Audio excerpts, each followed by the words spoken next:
Prosegue la marcia di avvicinamento al DJI Mavic 3, il nuovo drone top di gamma della casa cinese che dovrebbe arrivare qui sul mercato nelle nostre mani, salvo ritardi dell'ultimo minuto, entro fine novembre 2021 ovviamente. E arrivano anche ogni giorno notizie riguardanti questo nuovo attesissimo drone.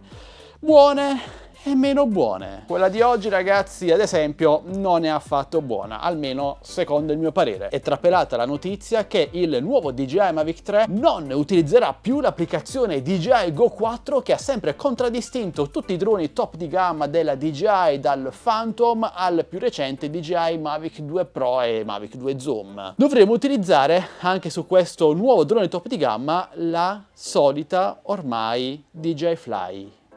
E fa anche rima. Quindi tanti saluti DJI Go 4, ora si passa definitivamente alla DJI Fly. E questo secondo me non è affatto un bene, specialmente per chi ha provato in passato la DJI Go 4 paragonandola alla DJI Fly. Sono due applicazioni su due livelli completamente diversi. La DJI Go 4 è un'applicazione molto più completa sotto ogni aspetto, permette regolazioni di fino, potremmo dire, molto più accurate, molto più precise rispetto alla DJI Fly, che è un'applicazione più basica, più basilare, pensata maggiormente per droni per uso ricreativo come il DJI Mavic Mini o il DJI Mini 2, meno per droni semi-professionali dal prezzo di base vicino ai 2000 euro, come sarà il nuovo DJI Mavic 3. Giusto per farvi un esempio, no? La DJI Go 4 permette il live streaming, cosa che non permette ad oggi la DJI Fly. La DJI Go 4 permette ad esempio di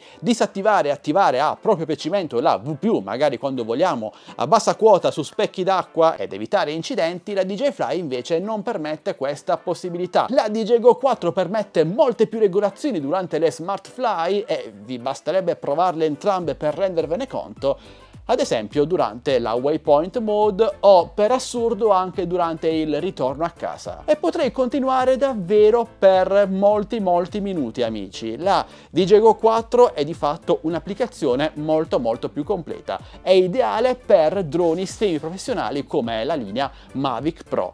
Invece la DJI Fly secondo me non è assolutamente adatta per questa tipologia di droni, a meno che la DJI non effettui un grande aggiornamento inserendo tutte quelle caratteristiche che sono presenti sulla DJI Go 4. Ma considerando che con il DJI Air 2S questo non è successo, beh, dubito possa succedere con il nuovo DJI Mavic 3, ma speriamo bene. Insomma, amici, come avete capito, stiamo tornando indietro a piccoli passi invece che andare avanti. Magari si sacrificano delle funzionalità in favore del marketing e di un'applicazione più immediata e basica o basilare, ditelo come volete, insomma, ma questi sono i fatti. Speriamo che la DJI Fly migliori, inserisca tutte quelle feature attualmente assenti e presenti sulla DJI Go 4, perché al momento mi sembra un grande passo indietro rispetto al passato.